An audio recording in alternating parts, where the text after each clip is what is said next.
Assalamualaikum warahmatullahi ta'ala wabarakatuh. Alhamdulillah wassalatu wassalam ala rasulillah wa ala alihi wa sahbihi wa man wala. Qala Allah ta'ala rabbi syrah li sadri wa yassir li amri wa hlulatan min lisani yafqahu qawli. Subhanaka la ilma lana illa ma 'allamtana innaka antal alimul hakim. Fala haula wala quwwata illa billahil aliyil azim. Amma ba'du. Yang dihormati pengurusi dan juga ahli jawatan kuasa surau, yang berbahagia Tuan Imam, Tuan Bilal, muslimi dan muslimat rahimakumullah. Alhamdulillah, bersyukur kita kepada Allah Subhanahu Wa Taala kerana dapat bertemu pada malam ni. Sebelum kita membicarakan kitab solat berjemaah menurut satu huraian menurut mazhab Asy-Syafi'i, kita jawab ada dua pertanyaan di sini. Soalan pertama, waktu sampai ke masjid, saya lupa niat itikaf. Sewaktu sedang solat berjemaah di belakang imam, barulah teringat. Lalu saya berniat itikaf. Apakah niat itikaf saya sewaktu sedang solat fardu itu dikira? Tuan-tuan sekalian, dia niat ketika dia tengah sembahyang. Bagaimana pandangan ulama di situ? Maka kalau kita melihat pandangan ulama, dibolehkan. Dibolehkan tuan-tuan sekalian, kita berniat, dibolehkan berniat iktikaf dalam solat. Boleh.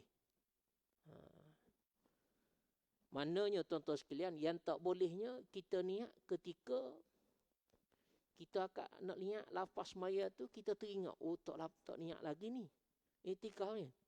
Saja aku sembahyang maghrib dan beriktikaf. Itu tak boleh. Itu tak boleh. Niat dalam lafaz ketika sembahyang tak boleh. Niat boleh. Tengah duduk imam baca surah ke, kita dah habis dah baca Fatihah, baru teringat, tak iktikaf lagi niat ni. Boleh. Tetapi ulama kata niat dalam hati cukup. Jangan lafaz dengan lidah. Niat di dalam hati. Mana kita niat tu kan, kira jadi. Sebab niat pun dalam hati niat ni. Bukan kita lafaz dengan lidah. Tuan-tuan. Mana hukumnya boleh. Tak ada masalah. Benda boleh lah. Yang tak bolehnya lafaz. Ketika kita lafaz, kita niat sembahyang tu, kita niat sekali iktikaf, itu kata ulama, itu tidak boleh. Itu satu persoalan. Soalan yang kedua, berkenaan tentang mana soalan? Saya balik kerja selepas asar. Tiba-tiba jam teruk. Sampai rumah saya bergegas solat maghrib yang dah habis waktu. Itu pening soalan. Solat maghrib yang dah habis waktu. Sedang sembahyang maghrib, azan isyak berkumandang. Hak mana satu? Kan? Kalau tengok hak atas tadi, dia sapa rumah tu, solat maghrib dah habis. Kan? Dah habis dah dia sapa rumah tu. Sampai rumah, bergegas solat maghrib yang sudah habis waktu. Apa maksud? Apa hak tuan-tuan faham?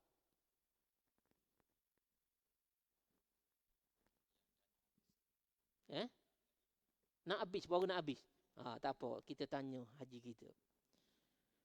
Sedang solat maghrib, azan isyak berkumandang. Lepas itu saya terus solat isyak. Sedang solat isyak, baru saya perasan tadi saya solat maghrib 4 rakaat. Kena qada balik atau macam mana? Okey, kita tengok mudah tuan-tuan sekalian ni. Dia sembahyang ni, tu tuan-tuan tengok ada satu tajuk lah yang tuan-tuan buat 5 Disember kan. Solat dalam keadaan musibah. Ruksah, dia panggil ruksah. Ruksah.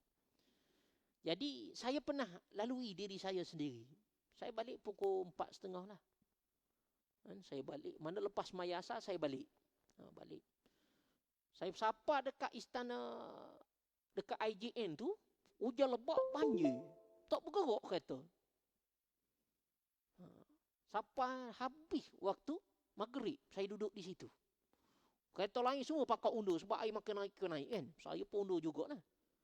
Jadi kita nak buat macam mana tuan-tuan ketika itu? Macam mana? Belum jawab ni lagi. Macam mana ketika itu tuan-tuan nak buat? Maka ketika itu saya melaksanakan solat menghormati waktu.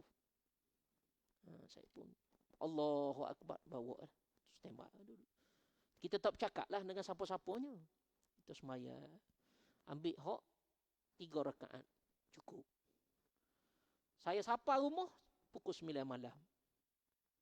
Dan saya pun qadalah semayan maghrib saya tadi. Lepas tu baru saya sembahyang isyak. Apa hukum qada sembahyang maghrib saya tadi?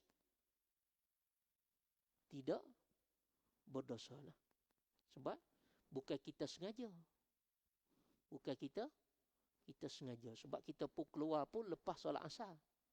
Kan? Dah jam. Itu satu contoh. Contoh yang kedua, pukul 7 pergi shopping. Maghrib 7.30. Nak pergi Tesco sekejap, beli barang-barang. Cari pasar pukul 7 keluar. Jeng nak keluar le dama. Tak gerok kata. Kebetulan ada apa berlaku. Habis waktu maghrib.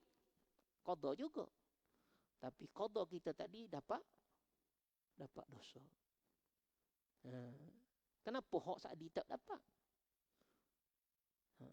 Hak contoh nombor 2 dapat. Walaupun qada juga. Sebab dia cari pasar. Buat apa? Tepuh tu tak boleh. Sama juga. Kita tidur pukul 10 malam. Bangun-bangun pukul 7 pagi. Kan? Kira subuh nak habis lah. Contoh nak habis dah subuh contoh. Jadi kita tak ada apalah. Bangun-bangun. Maka kita pun gosok gigi. Mandi. Nak makan dulu boleh ke tidak? Boleh makan dulu. Boleh makan. Kenyang tu kak baru semaya subuh. Boleh. Kan? Tetapi kalau kita segera itu lebih afdal. Ini contoh. Yang qada ni tidak berdosa lah. Bukan sengaja. Contohnya. Kita bangun dah pukul 5. Subuh pukul 6. Tidur dulu sekejap. Tidur-tidur pum pukul 8 bangun. Ni kena segera qada. Tak ditangguh. Sebab dia sengaja. Macam tu. Jadi kita faham dulu. Dalam keadaan kita jam tu, apa patut kita buat? Jadi tuan-tuan tahu dah. Apa patut kita nak buat ketika itu. Kan? Jadi kita tahulah apa patut kita nak buat tu. Yang tu boleh. Yang ni tuan-tuan sekalian. Dia pun sapa rumah dia. Kita ambil mudahnya. Dia sapa waktu maghrib masih ada lagi. Waktu maghrib masih ada lagi. Dia pun ambil wuduk segera. Dia pun solat maghrib. Tengah-tengah sembahyang maghrib tu tuan-tuan sekalian. Azan isyak berkumandang. Maknanya habis dah sembahyang maghrib tu dah habis. Sedar solat maghrib, azan isyak berkumandang. Selepas itu dia terus sambung solat tu. Maknanya dia tengah sembahyang tu waktu isyak dah masuk. Selesai sembahyang isyak. Sedang solat isyak. Sedang sembahyang isyak tu dia perasan. Sembahyang maghrib 4 rakaat tadi. Sah ke tidak sembahyang dia? Hukumnya sah. Dan tak perlu qada lah. Dah sah kan? Kenapa tak perlu qada? Sebab dia berada di luar waktu lahir. Faham Dia berada di luar waktu lahir. Masuk luar di waktu lahir ni, dia berada di waktu isyak. Kalau dia masih lagi dalam waktu maghrib, kan, contoh dia sembahyang, dia teringat dalam waktu maghrib. Maka dia kena qada balik lah. Itu lahir. Dalam waktu tu, masih dalam waktu tu kena qada.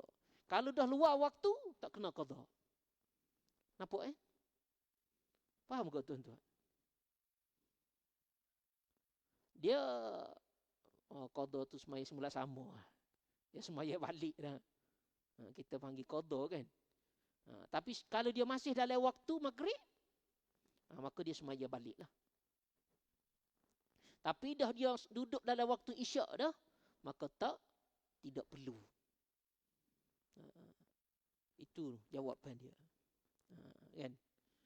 Saya rujuk dah tadi dengan nak pasti juga dengan doktor guru saya baru dapat dia kata pun okeylah sama pendapat okeylah. Ni kita ambil pendapat mazhab Syafi'i. Ya. Tuan-tuan tengok sekarang ni ada satu isu orang viral.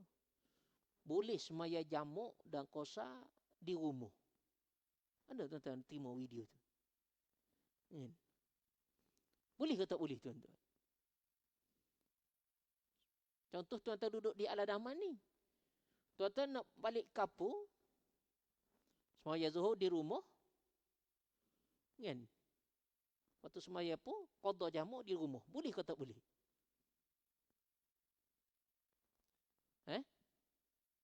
Hukumnya dalam mazhab Syafi'i tak boleh. Maka semaya dia jadi semaya qada. Dia kena keluar daripada kawasan kita ni. Kena keluar daripada kawasan, baru boleh. Kalau mazhab lain, wallahu a'lam. Mazhab lain, wallahu a'lam. Sebab tu anak Dr. Wahbah Az-Zuhaili mengeluarkan satu buku, Al-Wasit fi Al-Fiqhi Asy-Syafi'i. Buku tu saya tengah duk cari, tak ada lagi. Google dalam internet tak dapat buku free. Kena beli juga nampak. Cari hot free dululah kan. Tak jumpa. Sehari duk cari buku tu. Buku tu dia keluar, buku asalnya ayah dia tulis. Buku ayah dia tulis tu Fiqh Islami wa Adillatuhu. Kitab fiqh dan perundangan Islam. Dalam buku tu 4 mazhab. Ada 11 jilid bahasa Arab. Kalau hak Melayu 11 jilid tu pergi ke 40 jilid. Jadi dia keluar balik, dia keluar satu Al-Wasit fi Al-Fiqhi Asy-Syafi'i. Khas untuk mazhab Syafi'i saja. Jadi tu sebab itu di masjid wilayah dia ada kelas ustaz. Boleh join lah. Hari Sabtu minggu ke-4 kau tak ingat. Bulan Disember ni ada kelas. Kita mengaji kitab I'anut Talibi yang dicarah oleh mufti-mufti dan pakar-pakar lah. Untuk himpunan semua ustaz, kita nak Ustaz Khalid Isa buat nak 2,000 ustaz dan ustazah mengaji di masjid wilayah kitab tu selama setahun. Bermula bulan November hari tu sampailah Disember 2022. Setahun mengaji kitab. Talakilah dia panggil. Okey, 2 soalan itu selesai masalah tuan-tuan sekalian. Okey, kita ambil kitab yang ditulis oleh Dr. Haji Muhammad Saleh bin Haji Ahmad. Abang dia nama apa? Ustaz Hasan. Ustaz Hasan bin Ahmad Tan Sri dia. Bekas mufti Pulau Pinang. Ni pengarah kitab ni tu. Dan adik dia Menteri Agama sekarang ni. Dan abang dia bekas jadi Tok Imam di Pulau Pinang dulu. Baca doa, kau tak baca doa tu isu hari tu. Salat al-jamaah, satu huraian menurut mazhab Syafi'i. Salat di segi bahasa bermaksud doa, itu dia hurai. Dan di segi istilah syarak, al-aqwalu wal af'alu muftahatun bitakbiri, mukhtamatun bitaslimi bisyara'id. Saya ngaji kitab ni 3 kali kota dengan dia. 3 kali kota. Mana hak dia ada, saya ada. Ngaji Bila bab tu kita, bila ulama-ulama besar ni hebat-hebat boleh ngaji, kita ngaji. Lah ni dia tak sihat lah tuan-tuan, dia tak sihat. 3 kali lah, alhamdulillah. Beberapa perkataan dan perbuatan yang dimulai dengan takbiratul ihram. Bab tu kita bila bicara bab aqwal wal af'al, bab tu saya selalu sentuh bila kita solat, ada benda kita kena tengok, ada benda kita kena dengar. Tak semua dalam semaya kita kena dengar saja. Tak semua dalam semaya kita kena tengok saja. Kita kena ada dua-dua. Tengok kena, dengar kena. Contoh, kan? Takbir intiqalat. Allahu Akbar. Kalau imam uzur lah, imam uzur. Kan? Dia tak kira muda ke tua, kalau dia uzur kan? Tak kira lah. Dia Allahu Akbar, dia pendek. Ketika dia nak berdiri tu. Allahu Akbar. Bila dia Allahu Akbar dah habis, patut dia berdiri tegak baru habis. Dia Allahu Akbar dah habis, tapi tok imam tak berdiri lagi. Masih duduk lagi. Agak-agak makmum naik ke belum naik lagi. Dah berdiri tegak dah lah makmum. Berdiri tegak. Tengok temen dah bawah. Apa hukum semaya kita? Makruh. Kerana mendahului imam. Kali pertama. Kali kedua, batal. Jadi tika tu kita kena tengok. Jangan dengar. Tengok. Oh, tak imam tak bangun lagi ni. Baru bangun. Sama juga ni. Allahu Akbar tu. Bukan tangan ni. Allahu Akbar. Kita tengok tak imam duk pusat dah tangan ni. Tangan duk pusat. Oh kita pun Allahu Akbar. Tak imam akbar tak habis lagi. Kita dah habis dah. Tak imamnya panjang Allahu Akbar. Kita pendek. Jadi itu tuan-tuan. Sama juga. Kenapa pendek panjang Allahu Akbar? Kalau kita pergi Mekah, pendek aja Allahu Akbar dia kan. Bila dia niat tuan-tuan? Oh betul sah. Allahu Akbar. Bila tu imam niat? Orang Malaysia ni kak panjang nak boleh habis Allahu Akbar niat. Sebab orang kita bukan niat. Dia terjemuh lafaz. Faham? Kan saja aku semaya fardu maghrib 3 rakaat mengikut imam kerana Allah Taala. Habis Taala tangan duduk pusat. Allahu Akbar jatuh. Habis akbar tangan duduk di pusat. Itu kita ngaji kitab turah dulu-dulu. Mari ustaz zaman sekarang hura kosak takruk takyin. Habis pening jemaah. Sebenarnya tu tak ada masalah lah. Disudahi memberi salam. Bagi salam. Berdasarkan kepada beberapa syarat yang tertentu. Itu asas huraian disebut oleh para ahli ulama. Al-jamaah di segi bahasa satu perhimpunan. Maka yang dimaksud dengan solat berjemaah di segi syarak ialah mewujudkan satu ikatan dan pertalian di antara imam dan makmum. Itu maksudnya ada ikatan antara kita ni. Benda yang kita ikat tu. Oleh yang demikian, solat jamaah akan terhasil dengan seorang imam dan seorang makmum. Dengan seorang imam dan seorang makmum. Cuma kedudukan imam, kedudukan makmum, tuan-tuan sekalian. Kedudukan imam dan kedudukan makmum. Sebab tu kita kadang-kadang makmum ni, kalau imam tahiyat akhir, tuan-tuan sekalian kan. Kalau imam tahiyat akhir, kita macam mana? Kita yang baru sampai. Tuan-tuan akad takbir dulu ke, tahiyat akhir dulu ke, macam mana? Tuan-tuan, imam dah baca tahiyat akhir ni. Tuan-tuan siapa tu, tuan-tuan buat macam mana? Contohlah, tuan-tuan pernah pergi masjid UPM? Pernah pergi kan? Jauh ke dekat? Nak boleh sapa kota imam tu? Oh, jauh tu. Tak jalan kita. Jadi, saya tengok tu imam jauh, tuan-tuan. Saya masuk dengan anak saya 3 orang. Masuk-masuk tu, imam duduk tahiyat akhir. Orang lain semua pakat lari. Pergi depan tu. Saya dengan anak saya 3 orang. Masuk pintu utama. Semaya depan pintu tu. Ui atas ya, ikut tu imam sana. Boleh ke tak boleh? Oh, dah ustaz buat boleh lah. Kan?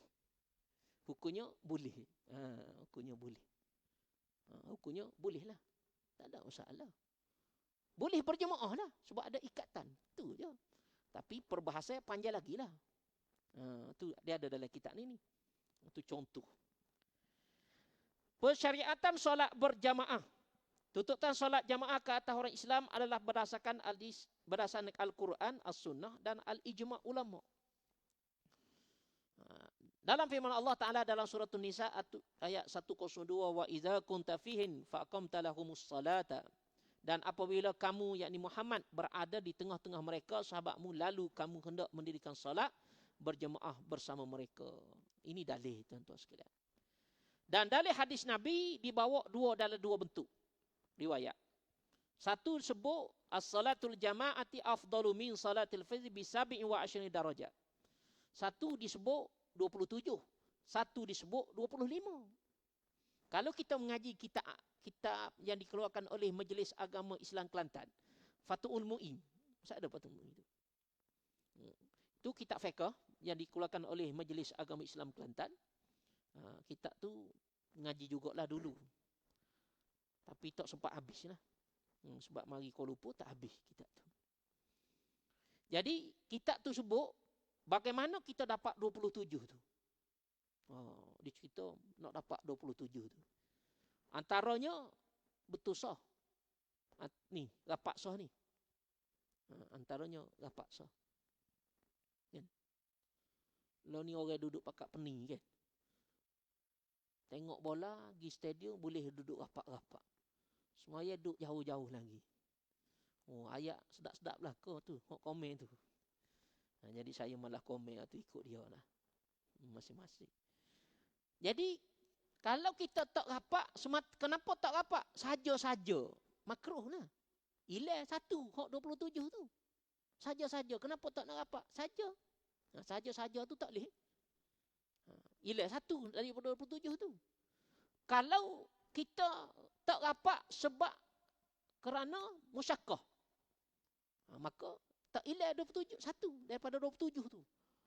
Kan, dengar Tok Imam baca. Sebab tu kita, kalau Tok Imam kan, dia ada sebut adab dia lah kalau Tok Imam. Kalau Tok Imam ni, kalau Datuk Saleh Haji Ahmad sebut, lepas baca surah Fatihah, Tok Imam tidak baca terus surah. Sekadar 18 saat. 18 saat. Dia sebut 18 saat. 18 saat tu kira okey lah baca surah Fatihah.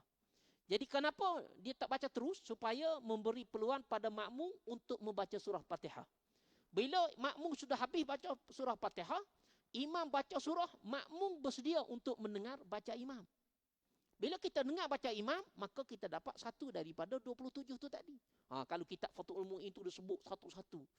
Kita menunggu nak semaya, kita jawab komat, kita jawab tu jawab ni, semua tu tuan-tuan sekalian, diberikan pahala apa yang ditafsirkan oleh ulama dalam 27 itu. Tu maksud dia. Kan? Imam Nawawi dalam kitab Al-Majmu' ada satu tok guru saya, hari tu saya ada jumpa dia lah. Saya ngaji dengan dia semaya juga, bab semaya. Profesor Madya, Dr. Hasnan Kasan. Pernah panggil dia sini. Sedap panggil dia tu. Jadi saya jumpa dia hari Senin, jumpa dia. Dia ada ngajar kat tu. Jadi dia ngajar, saya pergi. Saya ngaji kan. Bawa buku dia tu, saya beli tu. Mana dia ngajar, saya turut juga. Dia. Sebab hari tu saya ngaji kitab Mughni Muqtas dengan dia. Tapi dia kata dia nak terjemuh kitab Al-Majmu'. Oh, kalau dia boleh terjemuh kitab Majmu' suka tuan-tuan. Sebab apa? Segala permasalahan ibadat dalam mazhab Syafi'i berhimpunnya di situ. Sesar masalah sakit kepala kita. Ada di situ semua. Jadi terjemuh tu kat letih sikit lah, banyak. Kitab Majmu' ni kitab terkenal lah. Yang dalam dua hadis tersebut sebenarnya tidak ada pertentangan di antara dua riwayat hadis tu. Kerana yang sedikit tidak menafikan yang banyak. Atau pada mulanya Nabi mengabarkan yang sedikit, kemudian diberitahu pula yang banyak. Itu maksud dia tak ada masalah lah, kata Imam Nawawi. Dan dalil ijma' ulama, sesungguhnya para sahabat telah berijma' bahawa solat berjamaah itu adalah perundangan atau dituntut melaksanakan selepas berlaku peristiwa hijratun Nabi SAW. Menurut sejarah, baginda berada di Mekah selama 13 tahun selepas dilantik menjadi Rasul. Baginda solat tanpa berjemaah. Dan ketika itu orang Islam berada dalam keadaan tertekan dan tertindas. Lantas masing-masing bersolat di rumah. Cuma saya pernah tanyalah beberapa ahli ulama, kenapa semaya 3 waktu bunyi, kenapa 2 semaya tak bunyi? Tahu kan? Maghrib, Isyak, subuh bunyi. Zuhur dengan Asar tak bunyi kan? Dia jawab lah. Saya tanya beberapa orang, dia jawab. Di zaman Nabi dulu, waktu maghrib, pok-pok dia ni dia sibuk dengan makan malam. Mak tu kita tengok kan orang maghrib duk makan malam, dia tak cara mana lah. Lepas tu tengah malam, pok-pok dia duk tengah buat kerja benda-benda tak elok. Siapa dia tidur. Jadi boleh baca Quran. Jadi kalau si hari ni pok-pok dia ambil tahu. Itu ada setengah jawab macam tu. Wallahu a'lam. Saya pun tak tahu. Kan? Tapi saya pernah bila ngaji di Mesir dulu, budak-budak subro kan? Budak-budak subro, budak hafiz Quran, dia semaya zuhur asar bunyi mat pokok dia. Sebab dia semaya, tapi dia semaya seorang diri, kadang-kadang bukan berjemaah. Bila dia jadi contoh dia semaya zuhur. Bila dia semaya zuhur tu, kalau dia semaya seorang diri tu, satu rakaat tu dia baca 1 juzuk.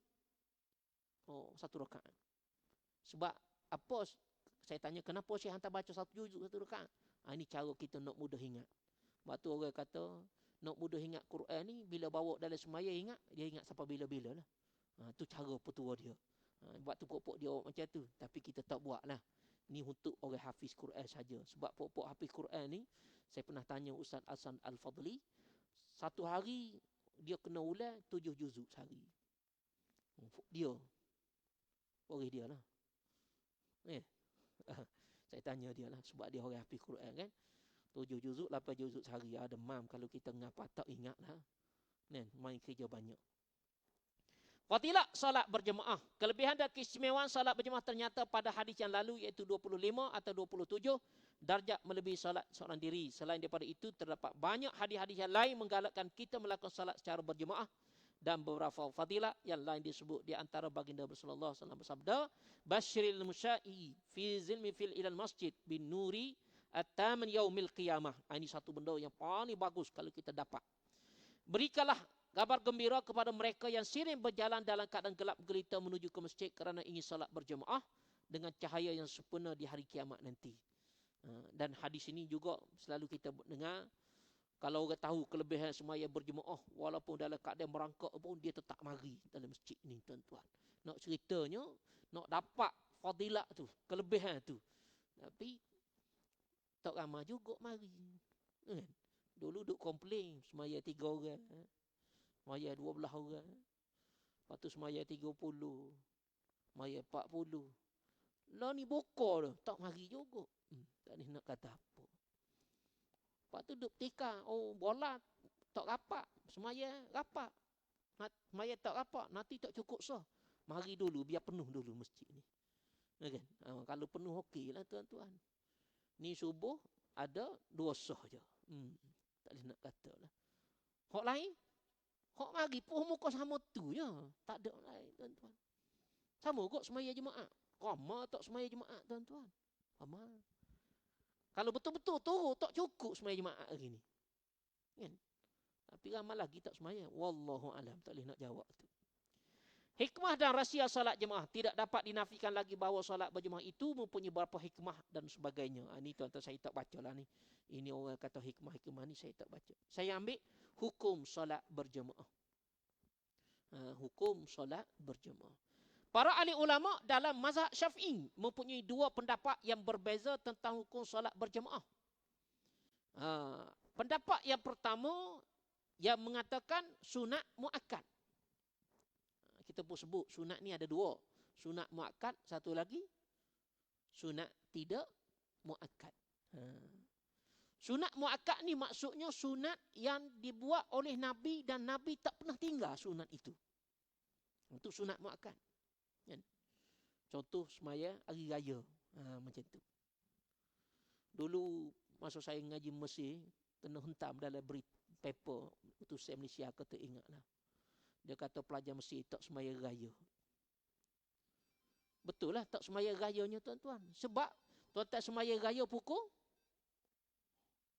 9, 8 kan. Mesir semaya raya lepas subuh. Kita lepas semaya subuh tidur dah lah. Tak ada gimana kan. Jadi tak semaya lah. Dia pergi ambil gambar pukul 9. Mana ada pelajar Mesir pergi semaya. Pelajar Malaysia. Sana lepas subuh dalam 10 minit, setengah jam, terus semaya raya. Ya cepat, tuan-tuan. Jadi itu sunat. Kalau tidak muakkad ni maksudnya, kadang-kadang buat, kadang-kadang tidak buat. Itu maksudnya. Siapa kata muakkad ni? Imam Rifa'in juga di kalangan mazhab Syafi'i. Tokoh ulama lain dalam mazhab Syafi'i juga. Mereka berdasarkan hadis Nabi salatul jama'ati afdalu min salatil fizri. Itu dalil yang mengatakan sunat muakkad. Pendapat yang kedua, fardu kifayah. Ini pendapat Imam Nawawi. Kita tak jaga kenal Imam Rifa'i ni. Kan? Biasa orang duk sebut Imam Nawawi je. Sebab kita pun kenal Imam Nawawi pun sebab hadis 40 tu. Kan? Hadis 40 tu kan.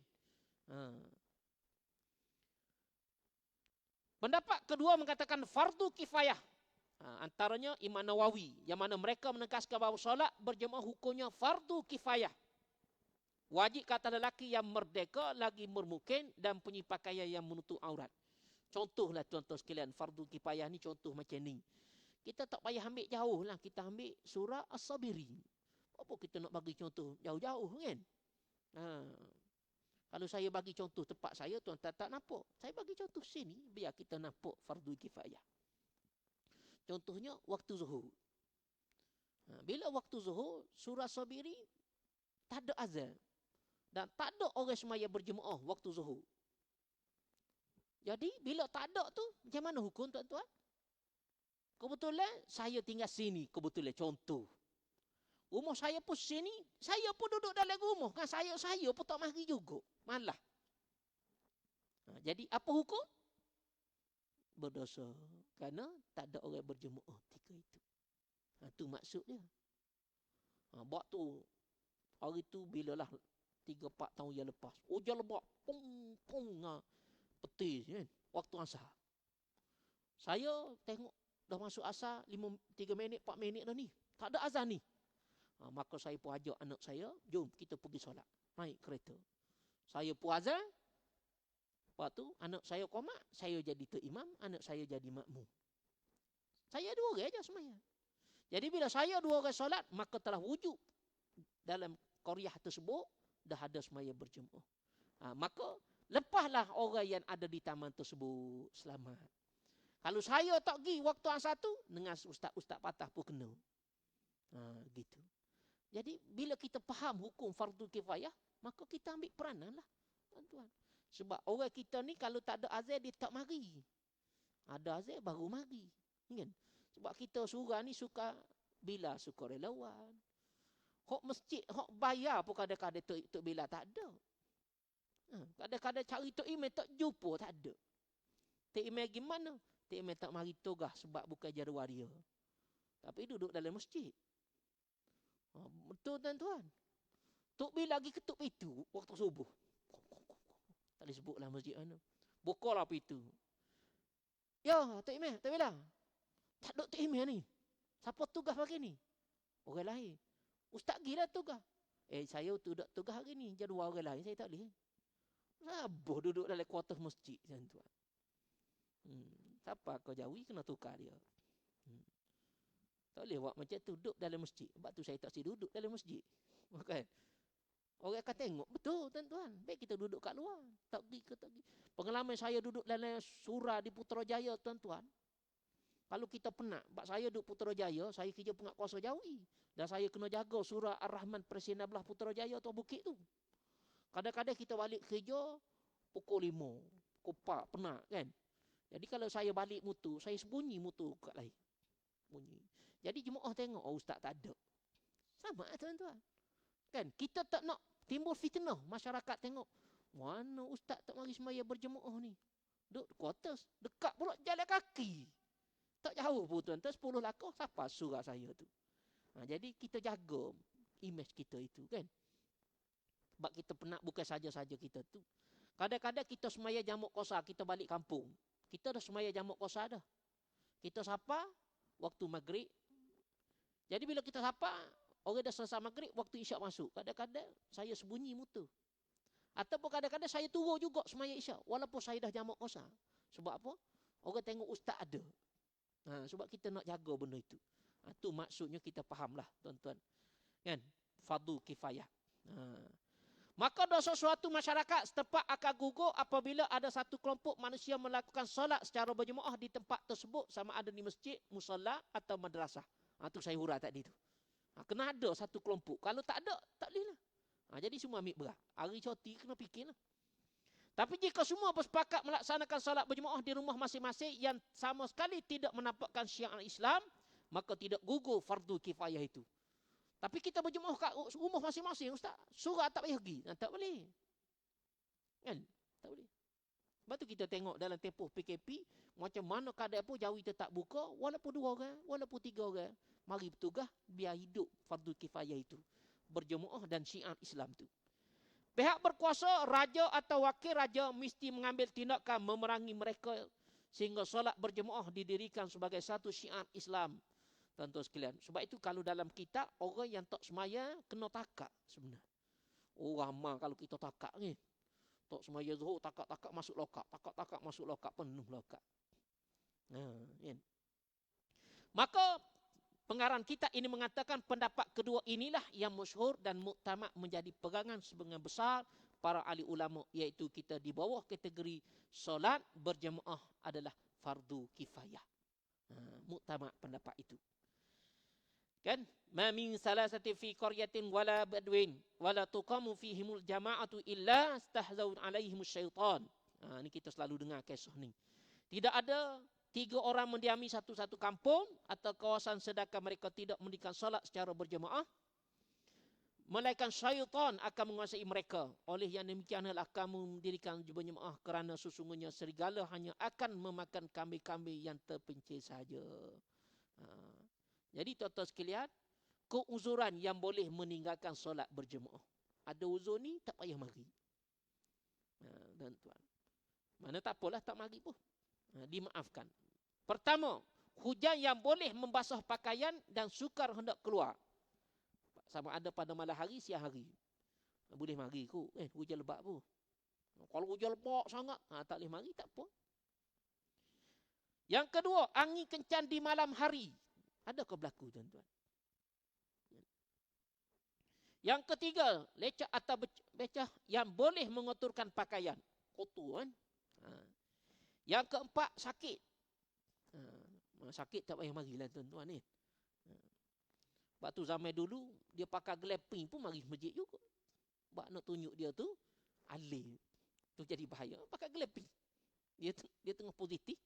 Mari semaya berjemaah juga. Cari pasal. Mana, tuan-tuan? Tak ingat? Kota Baru Kelantan tu. Satu kapur kena PKD. Maya terawih lah. Kan? Tak boleh lah, tuan-tuan. Sejuk atau panas yang bersangatan. Kita tak ada. Ni kalau negara Arab mungkin ada lah. Lapar atau dahaga yang amat ketara. Kalau lapar sangat tak boleh semaya. Kena makan dulu. Yang ketujuh, terasa hendak buang air kecil atau air besar. Sebab apa dia tak boleh? Sebab menghilangkan sifat khusyuk. Sebab tu kan, apa hukum semaya depan najis? Boleh ke tak boleh? Sah ke tidak, tuan-tuan? Semaya depan najis. Sah hukumnya. Tapi makruh. Sebab apa makruh? Sebab apa? Sebab bau busuk tu. Bila bau busuk bermaksud hilang khusyuk. Hilang khusyuk tu makruh tu. Takut kepada orang zalim ke atas dirinya atau hartanya. Yang kesembilan, takut bertemu dengan tuan hutan yang akan memegangnya atau menahan minta dijelaskan hutan sedangkan benar-benar tidak mampu menjelaskan hutan. Takut jumpa dengan alung dan sebagainya. Yang ke-10, takut kepada hukuman kesesaan yang mungkin dimaafkan jika ia menghilangkan diri buat beberapa hari.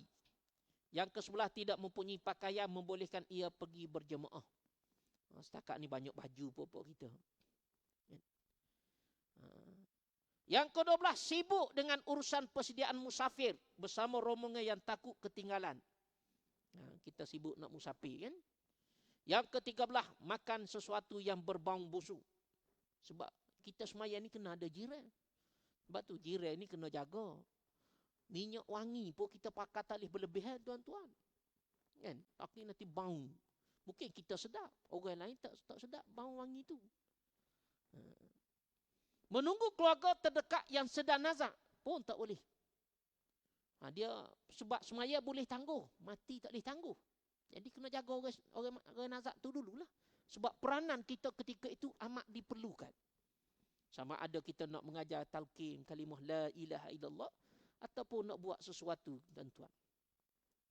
Yang ke-15, menunggu pesakit yang tidak ada penjaga. Kita tunggu pesakit dah tak ada penjaga, kita tunggu. Dan sebagainya, tuan-tuan sekalian.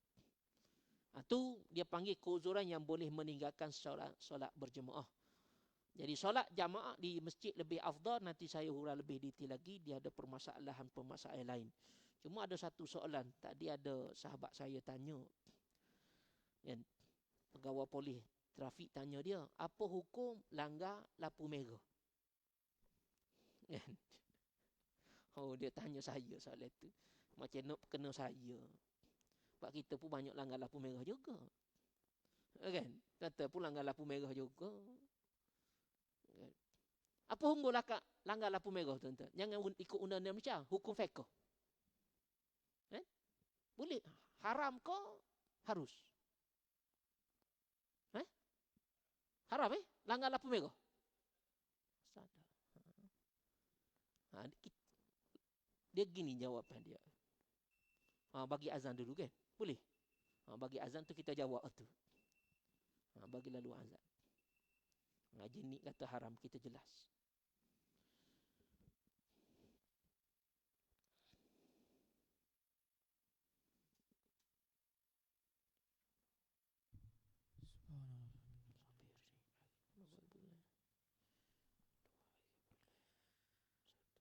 Allahu Akbar, Allahu Akbar. Allahu Akbar,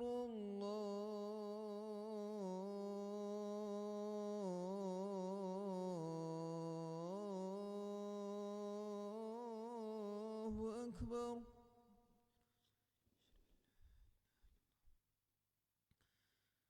أشهد أن لا إله إلا الله.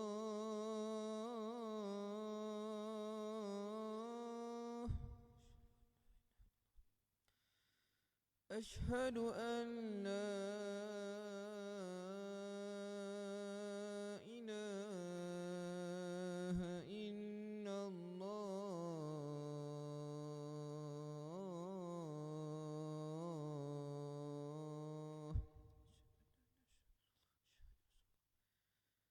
أشهد أن محمدًا رسول الله.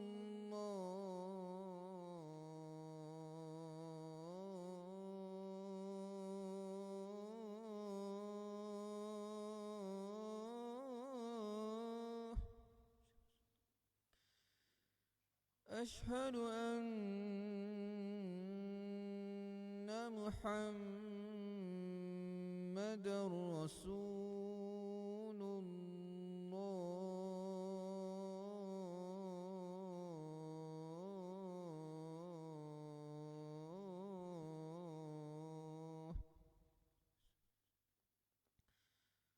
حي على الصلاة.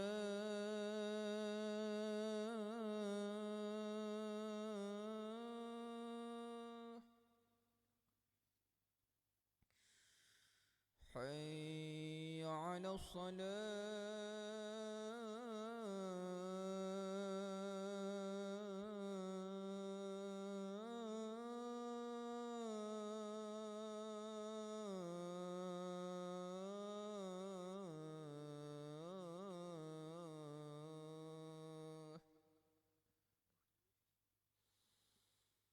حي على الفلاح.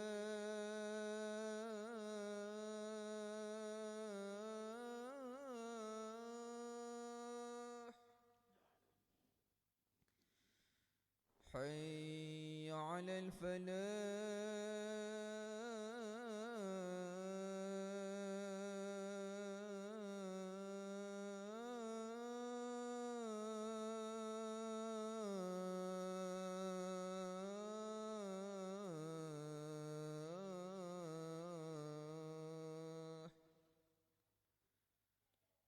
الله أكبر،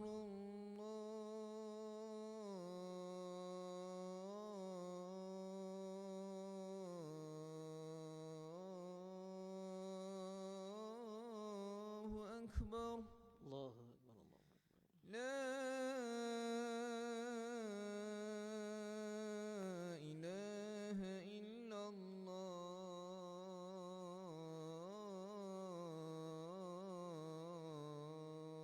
لا إله إلا الله محمد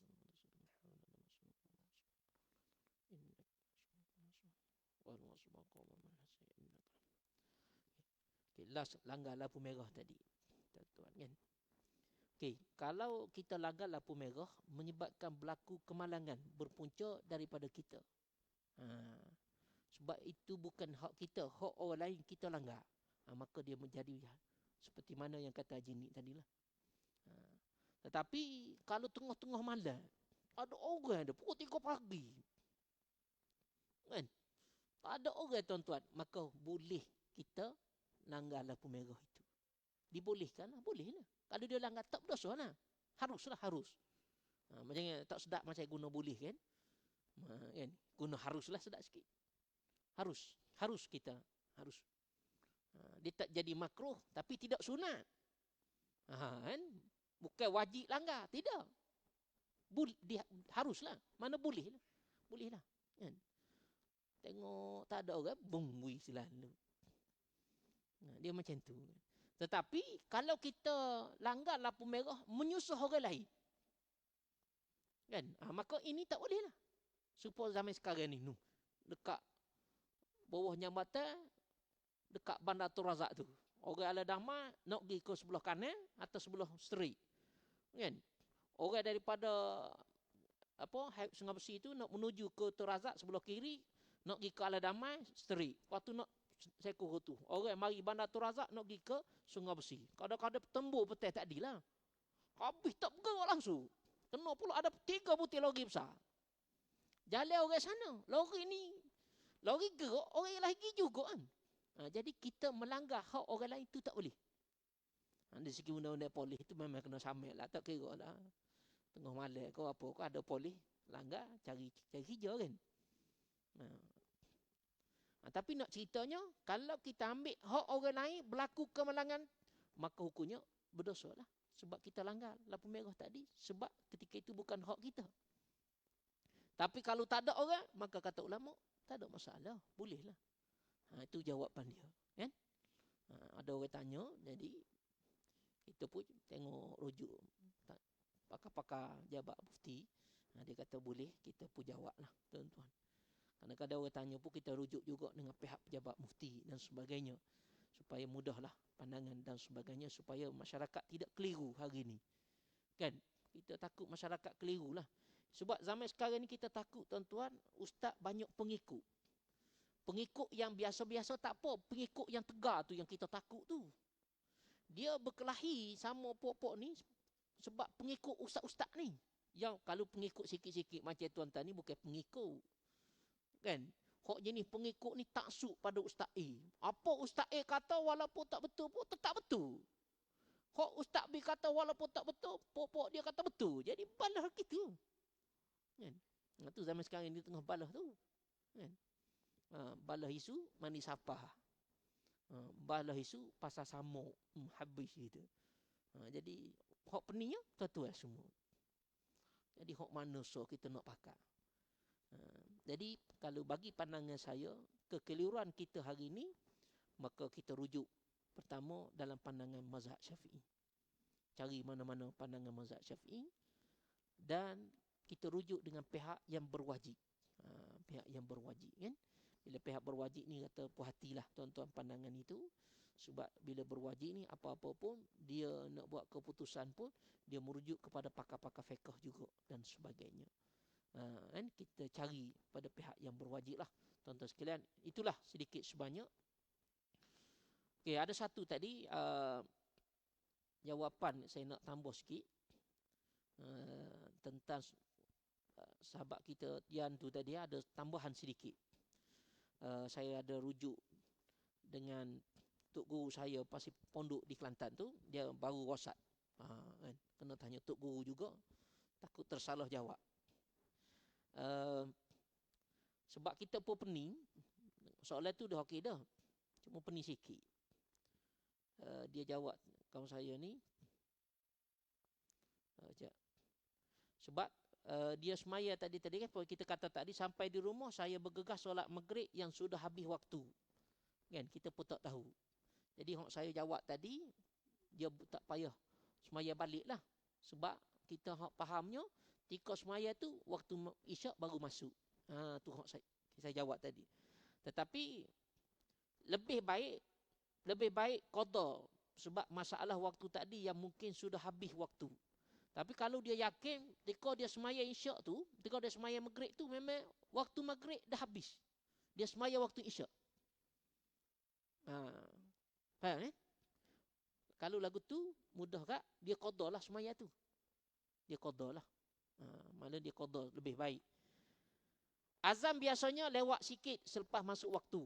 Jadi dia kata ambil keputusan mungkin kita tak tahu dia semaya tadi dalam waktu empunya ataupun tidak. Jadi untuk lebih selamat, kata pandangan ulama ini, dia kata lebih baik dia qada lah. Tapi kalau dia yakin dia semaya tu waktu maghrib, tengah duduk semaya, masuk waktu isyak, maka dia tidak perlu qada semaya dia itu. Tak perlu semaya balik lah. Tak perlu semaya semula, kira sah semaya maghrib dia tu tadi. Itu maksud dia macam tu. Kan? Wallahu a'lam bishawab. Itulah saja yang boleh saya ambil pada malam ni. Apa yang baik pada Allah Subhanahu wa taala dan apa yang lemah daripada saya sendiri dan saya sudahi dengan alhamdulillah. Assalamualaikum warahmatullahi taala wabarakatuh. A'udzu billahi minasyaitonir rajim. Bismillahirrahmanirrahim. Alhamdulillahirabbil alamin wassalatu wassalamu ala Muhammadin wa ala alihi washabbihi ajmain. Allahumma fil lana dzunubana wa israfana fi amrina wa sabbit aqdamana wa sunna alaikum bil kafirin. Allahumma ahyina bil iman wa amitna bil iman wa adkhilna jannata mal iman. Allahumma fil lana dzunubana wa israfana fi amrina. Sallallahu ala sayyidina Muhammadin wa ala alihi washabbihi ajmain. Walhamdulillahirabbil alamin. Taqabbalallahu minkum.